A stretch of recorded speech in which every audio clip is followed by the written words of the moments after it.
स्वागत है great Punjab TV में सबका। और मैं सोनिया, और आज हम आए हैं गुरु नानक देव यूनिवर्सिटी में, जहाँ की G20 का एक पार्ट है Y20, और वहाँ पे आज स्टूडेंट्स का सेमिनार था। तो बात करते हैं सबसे पहले। मैम, आपका नाम? जैस्मिन। और मैम, आप हमें बताएं कि Y20 क्या है और इस पे आप क्या करने आए हैं यहाँ पे? Y20 जो है एक बहुत ही अच्छा बढ़िया मौका है जहाँ पे देश विदेश से बहुत सारे डेलीगेट्स आते हैं जो बहुत सारे डिफरेंट ग्लोबल इश्यूज़ के ऊपर डिस्कशन करते हैं।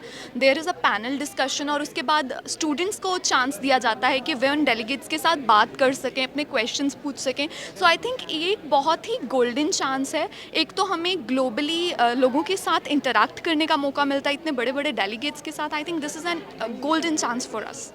तो जैसे कि हमें पता है कि बहुत सारी यहाँ पे कंट्रीज़ आई हैं, तो आप बताएंगे कौन कौन सी आज कंट्रीज़ आई हैं यहाँ पे? Like there are African countries here, and I think the one thing I want to say this thing ki this is a great platform, and Guru Nanak Dev University is hosting these countries here for this event. We have seen the panel discussion, and it's a great way of learning for all the students who are volunteering here or being there as the viewers and watchers. Thank you. तो जैसे कि हमें पता चला कि यहाँ पे बहुत सारे आप करने आए हैं, सेमिनार्स अटेंड करने आए, तो आपको क्या मतलब मिलता है यहाँ से? एक्सपोजर फर्स्टली, बिकॉज हम यूथ हैं तो हमें बहुत एक्सपोजर की ज़रूरत है। What are globally things that are rising in the world, and it is helping us to explore lot of fields and experiences that they have in their lives, and we can learn from them, and a lot of very good attributes and values that we are able to learn. Exposure is the basic thing that will help us in future so that we can build our lives and future so that we can be successful in life. So that's the thing. So you are from different departments, like from university? Yes, we're university students. I am from genetics department. She's from mass comm, and that's why it's a very good exposure to meet and greet, obviously with one and all, and also with the delegates in the broad aspect. So yeah. तो जैसे कि हमने इनसे बात की, इन्होंने अपने अपने एक्सपीरियंस दिए कि किस तरह से इनको एक्सपोजर मिल रहा है यहाँ पे आके। तो अब हम बात करेंगे कुछ और बच्चों के साथ। मैम, आप हमें बताएं कि आपको मतलब यहाँ से क्या अपॉर्चुनिटी मिलेगी फ्यूचर में? आप बताएं। कुछ जानने को मिला, सुनने को मिला, देखने को मिला यहाँ पर। ओके, और आप कुछ और बताएंगे Y20 के बारे में? Y20 यूथ के लिए काफ़ी अच्छी अपॉर्चुनिटी है, सो आना चाहिए, यहाँ देखना चाहिए उनको। Okay, thank you. तो अब हम बात करेंगे, जैसे कि हमने सुना कि Y20 जो कि यूथ के लिए ये की गई है कि यूथ जो है इनिशिएटिव ले, कुछ अपने देश के लिए सोचे। तो अब हम बात करेंगे इनके साथ, ये हमें पूरी तरह बताएंगे Y20 के बारे में। जी, हम सबको पता है, ਸਾਨੂੰ ਸਾਰਿਆਂ ਨੂੰ ਪਤਾ ਹੈ ਕਿ G20 ਆਪਣਾ ਦੇਸ਼ ਜਿਹੜਾ ਉਹਦੀ ਅਧਿਕਸ਼ਤਾ ਕਰਨ ਜਾ ਰਿਹਾ ਹੈ। ਸਤੰਬਰ ਵਿੱਚ G20 ਸੰਮੇਲਨ ਸਾਡੇ ਦੇਸ਼ ਵਿੱਚ ਹੋਣ ਜਾ ਰਿਹਾ ਹੈ। ਉਸ ਵਿੱਚ ਯੂਥ ਦਾ ਕੀ ਰੋਲ ਹੋ ਸਕਦਾ ਹੈ, ਯੂਥ ਦੀ ਕੀ ਕਨੈਕਟੀਵਿਟੀ ਹੋ ਸਕਦੀ ਹੈ G20 ਸਮਿਟ ਨਾਲ, ਉਸ ਨੂੰ ਦੇਖਦੇ ਹੋਏ ਸਟਾਰਟ ਕੀਤਾ ਗਿਆ ਸੀ Y20 ਜਿਹੜਾ ਸਮਿਟ ਹੈ। ਇਹਦੇ ਵਿੱਚ ਵੱਖਰੇ ਵੱਖਰੇ ਦੇਸ਼ਾਂ ਦੇ ਜਿਹੜੇ ਡੈਲੀਗੇਟਸ ਇਹਦੇ ਵਿੱਚ ਭਾਗ ਲੈ ਰਹੇ ਆ, ਤੇ ਇਹ ਵੱਖਰੇ ਵੱਖਰੇ ਯੂਨੀਵਰਸਿਟੀਜ਼, ਵੱਖਰੇ ਵੱਖਰੇ ਕਾਲਜਸ ਦੇ ਜਿਹੜੇ ਸਟੂਡੈਂਟਸ ਡੈਲੀਗੇਟਸ ਵੱਖਰੇ ਵੱਖਰੇ ਦੇਸ਼ ਦੇ, ਉਹਦੇ ਵਿੱਚ ਆਪਾਂ ਯੂਥ ਨੂੰ ਕਿੱਦਾਂ ਪੋਲੀਟਿਕਸ ਲਿਆ ਸਕਦੇ ਹਾਂ, ਯੂਥ ਦਾ ਕੀ ਰੋਲ ਰਹਿਣ ਵਾਲਾ ਹੈ ਆਉਣ ਵਾਲੇ ਟਾਈਮ ਵਿੱਚ, ਯੂਥ ਦਾ ਰੋਲ ਕੀ ਰਹਿਣ ਵਾਲਾ ਡਿਵੈਲਪਮੈਂਟ ਵਿੱਚ, ਤੇ ਯੂਥ ਦਾ ਕੀ ਕਲਚਰ ਵਿੱਚ ਕੀ ਰੋਲ ਹੈ ਆਪਣੇ ਕਲਚਰ ਨੂੰ ਅੱਗੇ ਲੈ ਕੇ ਜਾਣ ਵਾਸਤੇ ਪੰਜਾਬ ਦਾ, ਦੇਸ਼ ਦਾ, ਉਸ ਸਾਰਿਆਂ ਨੂੰ ਦੇਖਦੇ ਹੋਏ ਪੰਜਾਬ ਵਿੱਚ ਜਿਹੜਾ Y20 ਦੀ ਮੀਟਿੰਗ ਪਹਿਲਾਂ ਤੇ 4 ਤਰੀਕ ਨੂੰ ਪੰਜਾਬ ਯੂਨੀਵਰਸਿਟੀ ਵਿੱਚ ਹੋਈ ਸੀ, ਤੇ ਅੱਜ ਜਿਹੜੀ 15 ਤਰੀਕ ਨੂੰ ਜਿਹੜੀ ਆ ਗੁਰੂ ਨਾਨਕ ਦੇਵ ਯੂਨੀਵਰਸਿਟੀ ਵਿੱਚ ਹੋਈ ਆ। ਇਹਦੇ ਵਿੱਚ ਆਪਾਂ ਦੇਖਦੇ ਹਾਂ ਕਿ ਯੂਥ ਦੇ ਟੌਪਿਕਸ ਨੇ, ਕੀ ਡਿਸਕਸ਼ਨ ਕਰਨੀ ਚਾਹੀਦੀ ਹੈ G20 ਸਮਿਟ ਵਿੱਚ ਯੂਥ ਰਿਲੇਟਿਡ, ਉਸ ਦੇ ਉੱਪਰ ਹੈ ਜਿਹੜੀ ਮੀਟਿੰਗ, ਪੈਨਲ ਡਿਸਕਸ਼ਨ, ਸੈਮੀਨਾਰ ਜਾਂ ਸਾਰਾ ਕੁਝ ਹੋਇਆ। ਇਹਦੇ ਵਿੱਚ ਸਾਡੇ ਜਿਹੜੇ NIT ਦੇ ਵੀ ਸਟੂਡੈਂਟਸ ਆਏ ਨੇ, ਮੈਂ ਖੁਦ NIT ਦਾ, ਬੇਸਿਕਲੀ ਮੈਂ ਅੰਮ੍ਰਿਤਸਰ ਤੋਂ ਵੈਸੇ ਤੇ ਅਦਿੱਤਿਆ ਤਕਿਆਰ ਹੈ ਮੇਰਾ ਨਾਮ, ਤੇ ਇਹਦੇ ਵਿੱਚ ਜਿਹੜੇ ਵੱਖਰੇ ਵੱਖਰੇ ਡੈਲੀਗੇਟਸ ਵਿੱਚ ਗਰੁੱਪ ਡਿਸਕਸ਼ਨਸ ਹੋਏਗੀ, ਪੈਨਲ ਡਿਸਕਸ਼ਨਸ ਹੋਏਗੀ, NLUs NITs ਦੇ ਜਿਹੜੇ ਪ੍ਰੋਫੈਸਰਸ ਨੇ ਇਹਦੇ ਵਿੱਚ ਭਾਗ ਲੈਣਗੇ। ਉਹਦੇ ਵਿੱਚ ਡਿਸਕਸ਼ਨਸ ਹੋਣਗੀਆਂ ਕਿ ਕਿੱਦਾਂ ਇਨਵਾਇਰਨਮੈਂਟ, ਕਲਾਈਮੇਟ ਚੇਂਜ, ਵੱਡੀ ਵੱਡੀ ਇਕਨੋਮਿਕ ਕ੍ਰਾਈਸਿਸ ਜਿੱਦਾਂ ਪੂਰੇ ਦੇਸ਼ ਵਿੱਚ ਚੱਲ ਰਿਹਾ ਹੈ, ਬਾਹਰਲੇ ਦੇਸ਼ਾਂ ਵਿੱਚ ਆਪਣਾ ਦੇਸ਼ ਇਹਦੇ ਵਿੱਚ ਬਚਿਆ ਹੋਇਆ ਵਾ, ਉਹਦੇ ਵਿੱਚ ਕੀ ਰੋਲ ਹੈ ਦੇਸ਼ ਦਾ, ਇਹ ਸਾਰੀ ਚੀਜ਼ਾਂ ਇਹਦੇ ਵਿੱਚ ਡਿਸਕਸ਼ਨ ਹੋਣ ਵਾਲੀਆਂ। ਮੈਨੂੰ ਲੱਗਦਾ ਕਿ ਇਹਦੇ ਵਿੱਚ ਜਿਹੜੇ ਨਵੇਂ ਆਈਡੀਆਜ਼ ਹੈ ਆਪਣੇ ਜਿਹੜਾ GNDU ਤੋਂ ਜਾਂ ਫਿਰ ਪੰਜਾਬ ਦੇ ਜਿਹੜੇ ਸਟੂਡੈਂਟਸ ਨੇ ਨਵੇਂ ਆਈਡੀਆਜ਼ ਲੈ ਕੇ ਆਉਣਗੇ, ਤੇ ਇਹਦੇ ਵਿੱਚ ਹੋਰ ਇੱਕ ਵਧੀਆ ਡਿਸਕਸ਼ਨ ਹੋਏਗੀ, ਹੋਰ ਲੋਕਾਂ ਨੂੰ ਇੰਟਰਸਟ ਬਣੇਗਾ ਲੋਕਾਂ ਦਾ। ਤੇ ਇਸ ਜਿਹੜੀ ਸਮਿਟ ਵਿੱਚ ਆ ਕੇ, ਮੀਟਿੰਗ ਵਿੱਚ ਆ ਕੇ ਬੜਾ ਵਧੀਆ ਲੱਗ ਰਿਹਾ, ਤੇ ਬੜਾ ਅੱਛਾ ਮੌਕਾ ਹੈ ਆਪਣੇ ਆਪ ਨੂੰ ਗਰੋ ਕਰਨ ਦਾ, ਆਪਣੇ ਆਪ ਨੂੰ ਆਈਡੀਆਜ਼ ਜਿਹੜੇ ਆ ਜਾਣਨ ਲਈ, ਦੱਸਣ ਲਈ, ਆਪਣਾ ਸਜੈਸ਼ਨਸ ਦੇਣ ਵਾਸਤੇ। तो Y20 एक ऐसा प्रोग्राम है जहाँ पे हम एक अपने आइडियाज़ को एक्सप्लोर कर सकते हैं। इसी के साथ हमारे साथ यूथ थे कि उन्होंने बताया अपना एक्सपीरियंस और ये क्या है। अब हम बात करेंगे इनके साथ। आपका नाम? मानसी। और मैम, आप बताएं हमें Y20 यहाँ पे हो रहा है, तो उसके बाद आपने सेमिनार अटेंड किया है, तो उस पर आपके क्या डिस्कशन हुई है? मैम इसमें Y20 में हमारे 5 टॉपिक्स थे।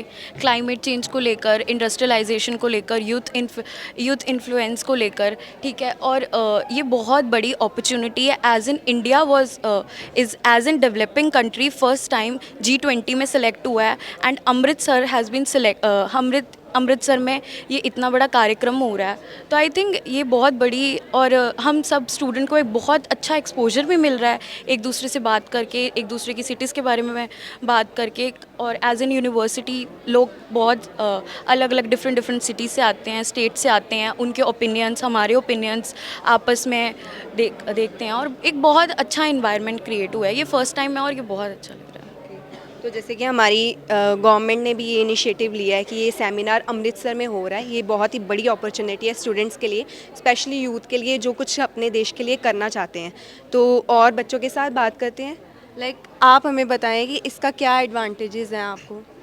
ਮੇਨ ਗੱਲ ਜੀ ਸਭ ਤੋਂ ਵੱਡੀ ਗੱਲ ਇਹ ਹੈ ਕਿ ਐਡੇ ਵੱਡੇ ਪ੍ਰੋਗਰਾਮ ਦੇ ਅੰਦਰ ਕਿਸ ਤਰੀਕੇ ਯੂਥ ਦੀ ਸ਼ਮੂਲੀਅਤ ਕੀਤੀ ਜਾ ਰਹੀ ਹੈ, ਇੱਕ ਬਹੁਤ ਹੀ ਵੱਡੇ ਮਾਣ ਦੀ ਗੱਲ ਹੈ ਤੇ ਇੱਕ ਬਹੁਤ ਹੀ ਵਧੀਆ ਇਨੀਸ਼ੀਏਟਿਵ ਹੈ। ਕਿਹਾ ਜਾਂਦਾ ਹੈ ਕਿ ਅੱਜ ਦਾ ਯੂਥ ਕੱਲ੍ਹ ਦਾ ਸਿਟੀਜ਼ਨ ਹੈ, ਪਰ ਇਹ ਗੱਲ ਗਲਤ ਹੈ। ਅੱਜ ਦਾ ਯੂਥ ਅੱਜ ਦਾ ਹੀ ਸਿਟੀਜ਼ਨ ਹੈ, ਕਿਉਂਕਿ ਸਾਡੇ ਕੋਲ ਵੀ ਉਹੀ ਰਾਈਟਸ ਨੇ, ਵੋਟ ਕਰਨ ਦਾ ਅਧਿਕਾਰ ਹੈਗਾ। ਤਾਂ ਅੱਜ ਦੇ ਯੂਥ ਨੂੰ ਅੱਜ ਦੇ ਸਿਟੀਜ਼ਨ ਵਾਂਗੂ ਹੀ ਦੇਖਣਾ ਚਾਹੀਦਾ ਹੈ ਕਿ ਜਦੋਂ ਵੀ ਆਪਾਂ ਕਿਸੇ ਡਿਵੈਲਪਮੈਂਟ ਦੀ ਗੱਲ ਕਰਦੇ ਹਾਂ, ਕਿਸੇ ਚੇਂਜ ਦੀ ਗੱਲ ਕਰਦੇ ਹਾਂ, ਤਾਂ ਸਭ ਤੋਂ ਪਹਿਲਾਂ ਉਮੀਦ ਹੀ ਯੂਥ ਤੋਂ ਕੀਤੀ ਜਾਂਦੀ ਹੈ। If you want a change we have expectations from youth। ਤੇ ਜਦੋਂ ਕਿਸੇ ਪ੍ਰੋਗਰੈਸ ਦੀ ਗੱਲ ਆ ਰਹੀ ਹੈ, ਨੀਤੀ ਬਣਾਉਣ ਦੀ ਗੱਲ ਆ ਰਹੀ ਹੈ, ਉਹਦੇ ਅੰਦਰ ਯੂਥ ਨੂੰ ਪਾਰਟ ਬਣਾਉਣਾ ਸਰਕਾਰ ਦਾ ਇੱਕ ਬਹੁਤ ਹੀ ਵਧੀਆ ਇਨੀਸ਼ੀਏਟਿਵ ਹੈ। G20 ਦੇਸ਼ਾਂ ਦਾ ਮੇਨ ਮਕਸਦ ਹੈ sustainable development, and if we are talking about development, the involvement of youth in development is very necessary. तो जैसे हमें पता चला कि इंडिया एक डेवलपिंग नेशन है, तो यहाँ पे बहुत सारी डेवलप्ड नेशंस भी आई हैं, डेवलप कंट्रीज़ भी आई हैं जो हमारे यहाँ पे आके हमें कुछ सजेशंस दे रही हैं पॉलिटिक्स, एनवायरनमेंट और सस्टेनेबल डेवलपमेंट के बारे में बात कर रहे हैं। तो हम बात करते हैं कि सस्टेनेबल डेवलपमेंट किस तरह से उन्होंने ये कहा है सस्टेनेबल डेवलपमेंट के बारे में। जैसे सस्टेनेबल डेवलपमेंट के बारे में आपने पूछा है कि हम लोग की जो टीम आई है वो NIT जालंधर से एज ए डेलीगेट्स आई हुई है यहाँ पे। इससे पहले भी जो चंडीगढ़ में हुई थी 4 तारीख को, तो उसमें भी NIT जालंधर से डेलीगेट्स गए थे। सस्टेनेबल डेवलपमेंट जो 21st सेंचुरी की जो स्किल है, जहाँ यहाँ पे जैसे इंडस्ट्री 4.0 की बात हो रही है, यूथ इन डेमोक्रेसी की बात हो रही है, ठीक। उसके अलावा जो भारत का जो विश्व गुरु बनने का सपना है, जैसे पिछले 4-5 सालों में भारत स्टार्टअप हब की ओर बढ़ता जा रहा है। कई सारे जो स्टार्टअप हैं वो बढ़िया सफल होकर पूरे विश्व में अपनी नाम कमाया है। तो भारत का है कि टेक इंडस्ट्री में जिस तरह से जैसे भारत पहले फ्रंट से लीड करती थी विश्व को, तो भारत को इस बार भी फ्रंट से लीड करना है। और ये बढ़िया अपॉर्चुनिटी मिला है भारत को कि G20 का इस बार भारत अध्यक्षता कर रही है, और इसमें 20 देश का जो समूह है, ये सबसे बढ़िया भारत के पास में कि भारत का जो अपना स्किल है, जो भारत युवाओं को देश कहा जाता है, तो युवाओं को किस तरह से भारत की बागडोर संभालते हुए आगे आना चाहिए, ताकि भारत ही एकमात्र ऐसा है कि जो विश्व को लीड कर सकता है। तो इसमें सबसे बड़ी भूमिका युवाओं की रखी गई है, ताकि जो इनोवेटिव आइडियाज़ हैं वो जो युवाओं के पास है। और भारत का जो एज है युवाओं का, वो 35 साल के आसपास भारत की 60% पॉपुलेशन जा रही है। तो हमें चाहिए कि इन 60% पॉपुलेशन का एडवांटेज लेके, तो हमें पूरे विश्व भर में जो इनोवेशन है और टेक्निकल ग्रोथ है, उसमें भारत को आगे आना चाहिए। ये Y20 का सबसे बड़ा मुख्य एजेंडा रहा है। तो आपके इस पर क्या विचार है? नमस्कार मैम, मेरा नाम विक्रम सिंह है। हम NIT जालंधर से आए हैं, थिंक इंडिया की टीम से।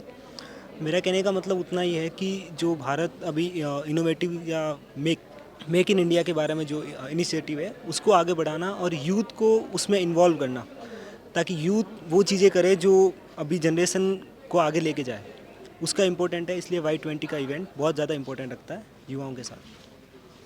तो जिस तरह से कहा इन्होंने कि मेड इन इंडिया जो बेसिक है इसका मॉडल है कि हर चीज़ हमारे इंडिया में ही होनी चाहिए। जो डेवलप्ड नेशंस भी हैं वहाँ पे भी हर चीज़ इंडिया जैसे उनके देश में ही बनती है, इसी तरह इंडिया में भी ये इनिशिएटिव है। तो आपका कोई विचार मतलब Y20 को लेकर या G20 को लेकर, कुछ आप G20 के बारे में बताएं। इसमें G20 जो ग्लोबल समिट है, इसमें सारे देश के अपने अपने रिप्रेजेंटेटिव आते हैं और वो अपने अपने पॉलिसी उसी के अंतर्गत ये Y20 आती है। और Y20 में जो मतलब सारे यूनिवर्सिटी के जो बच्चे आते हैं अपने आइडियाज़ को लेकर के पॉलिसी मेकिंग में, या फिर भारत सरकार की तरफ से जो भी अपनी पॉलिसी आती है उसमें अपना योगदान देने के लिए आते हैं। और वो मतलब आना चाहिए यूथ को आगे, ताकि सभी जगह से यूथ आए और कनेक्टिविटी एक अच्छी कनेक्टिविटी बने देश के अंदर, और एक अच्छी मेक इन इंडिया पॉलिसी, मतलब भारत सरकार की जो भी पॉलिसी है सभी पे यूथ ही आगे बढ़ कर के काम करेंगे और आगे जा कर के भारत एक विश्व गुरु बनेगा, या फिर भारत की एक अच्छी इकोनॉमी बनेगी, तब जा कर के हम कहीं पे एक अच्छे सस्टेनेबल वे में खड़े हो सकते हैं। तो जैसे कि हमने बात की अलग अलग कॉलेजेस के साथ, जैसे कि NIT जलंधर और गुरु नानक देव यूनिवर्सिटी के कुछ स्टूडेंट्स ने अपना एक्सपीरियंस बताया इस सेमिनार को लेकर कि Y20 एक बहुत ही इनिशिएटिव, बहुत ही एक एसेंशियल है ताकि हमारे आइडियाज़ जो हैं बाहर आ सकें, हम अपने आइडियाज़ को अपने देश को डेवलप कर सकें। तो इसी के साथ बने रहें ग्रेट पंजाब TV। मैं सोनिया, मेरे साथ कैमरामैन अजय।